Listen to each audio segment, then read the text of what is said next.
sure is good to finally be back home. Gone. These videos are not for children. If you're a children, then piss off. Hey there, it's me, your least favorite YouTuber, Infuso. And here on this channel, I've spoke about some of my all-time favorite TV shows, and some of my all-time least favorite TV show endings that followed some of my all-time favorite TV shows. Smallville, Gotham, 2.5 Men, the list goes on and on. Case in point, the topic of today's video, Teen Titans. Teen Titans was a show following who else but the Teen Titans, showing this up-and-coming group of heroes on their day-to-day activities, from saving the city from villainy to deciding who gets the last slice of pizza. This show knew when to take itself seriously and when to goof off, and it wasn't afraid to do either. And that's why I love this show. It's also the lack of this quality, as well as about 1,000 other things that make me hate its successor, Teen Titans Go. But maybe I'll save that rant for another day. You ruined my childhood! Because today we're here to talk about the season finale, titled Things change. The Titans casually stroll through town to go shopping, as they're teenagers and that's one of teenagers' favorite pastimes. Shopping. Wasting money. On stupid shit. Except when they get to the plaza they usually shop at, they find that all the stores they go to are suddenly gone. What they love and hold dear to their hearts is now being demolished. Probably in favor of something new and inferior to what came before it. So really just the perfect metaphor of how fans of the show felt after this finale when watching the debut of Teen Titans Go. Again, I will save that rant for a different video. The team runs into the final villain of the week on the show, and it's during the destruction that this no-name villain causes that Beast Boy sees what he believes to be Terra. And that's Terra, his former teammate, friend, and love interest. That's Terra, who seemingly passed away when she was literally engraved into stone. After what is thought to be Terra disappears after a quick passing glance, Beast Boy spontaneously decides to visit her resting place, only to find that her statuesque self is missing. So he tracks her down, but the girl he meets isn't Terra, or at least she claims not to be. She looks like Terra, sounds like Terra, acts like Terra, and has the same fondness for Beast Boy that Terra has. Unfortunately, she has none of the memories that Terra had. In addition to not remembering any of the events from Terra's life, she also doesn't seem to have any powers like the real Terra did. She's also shown to be allergic to anchovies, while Terra canonically loves them. So there's a lot of debate still to this day if this is or isn't Terra. And I think considering that the script for this very episode didn't even refer to this character by that name, which makes sense as this character seems to detest being called by that name, because of these factors, I think almost any answer on the subject is valid here.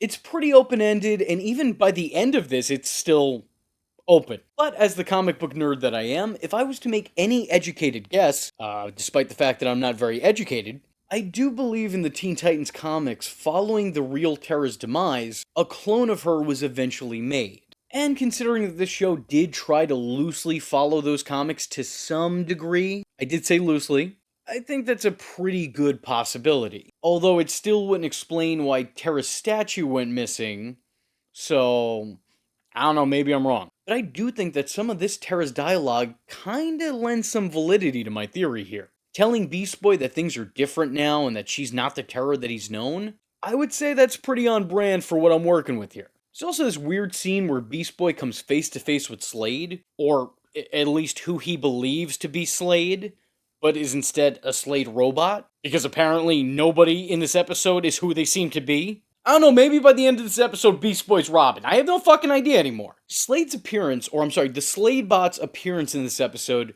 I think is really bizarre because at this point in the show had kind of grown past Slade. Like, they already had him as his own badass solo assassin. He was the big bad of the series. You saw him go after the Titans. You saw him assemble a team to go after the Titans. And then eventually, when Trigun came in and became the new big bad, Slade became the new big bad's right-hand man. You know, it felt like you did all you could with this character. His time was done. Which is probably why this is actually Slade's first and only appearance in the final season at all. And the appearance itself feels shoehorned in. The Slade bot essentially tells Beast Boy that it's not he himself who is hurting Terra, but Beast Boy who's hurting Terra by not letting her go. And while that's a really interesting piece of dialogue, that is an entirely out-of-character statement and sentiment for Slade. And now that I think about it, further out-of-character sentiment for one of Slade's robots. So, just do with that what you will, because I know what I'll do with it. I'll forget it. Like I try to do with all robot storylines that don't involve Arnold Schwarzenegger, Short Circuit, or XJ9. Sorry, not interested. Those are my exceptions, and I don't accept anything less. Or more. Whatever. This episode is very much a Beast Boy-centric episode. There's hardly an A and B plot. It's like, there's a plot, and then there's some random throwaway nonsense that's kinda happening in the background. The rest of the Titans barely get any screen time whatsoever. They're out there trying to square off against this strange new nameless threat. And it's just so uninteresting and disconnected from anything else happening in this episode that it might as well not have even existed. Like, the Teen Titans outside of Beast Boy might as well be extras in their show's final send-off. And that's really unfortunate. This isn't what I'd expect to see in the final episode of one of my favorite shows. I don't know, it just doesn't feel right not having the rest of the crew front and center when the curtain finally drops. Instead of saying goodbye to the team of characters that viewers grew up with for the 5 years the show ran, they instead decided to focus on just 2. One of which being a main character, and the other being a character the show's audience had already said goodbye to. And in bringing this character back for the series finale, they not only kinda took a lot of the sting out of her last appearance on the show, and sorta sullied her heroic sacrifice, but they also did so, and didn't add any clarity to the situation whatsoever. She's back. We don't know how she's back, we don't know why she's back, we don't know where she's been, or what it is she's been doing. We just know that she's back now. The title of this episode shouldn't have been Things change. It should have been Deal with it. It is such a bizarre cliffhanger to end this series with. I mean, if this was any other episode, I don't know that this would be so bad. I would even say that it would be an interesting story, had it found a conclusion. But what makes this episode so bad is that this show ended not with wrapping up an old story, but instead by beginning a new one. One that is still to this day unresolved. I do want to make a note that there have been expansions in this universe since then, including the Teen Titans Go to Tokyo movie, and Teen Titans Go vs. Teen Titans. We've seen these versions of the characters return to action since the finale, and yet we've never really gotten answers to the questions the final episode poses. You'd think that they'd at least give a throwaway line to confirm or deny these allegations, but no, figure it out yourself. You do the math. We're left in the dark, in favor of telling completely different stories, which I think is another reason I can't stand this ending. Because not only did they open up a new story at the end of the show's run, but they then didn't have the courtesy to end the new one at any point in time. And instead they just casually moved on to other adventures and plots, as if nothing actually happened.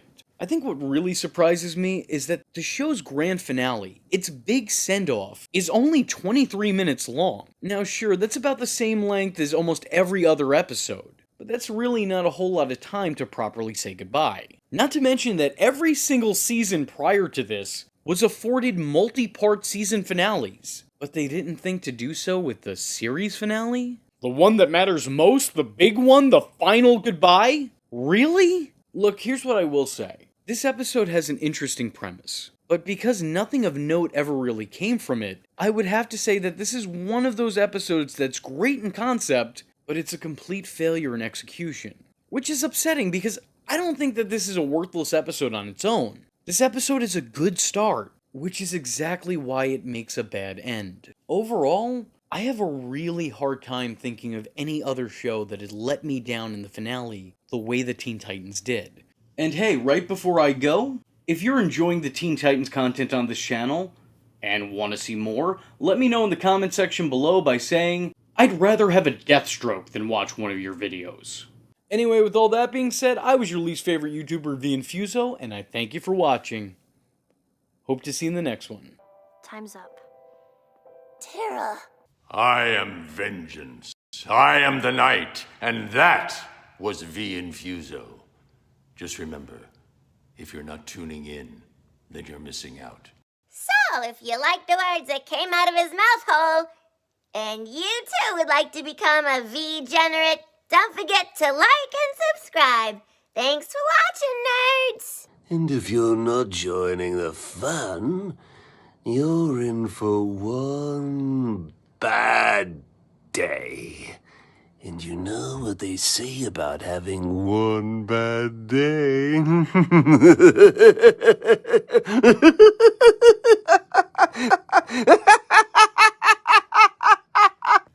Catch him next time.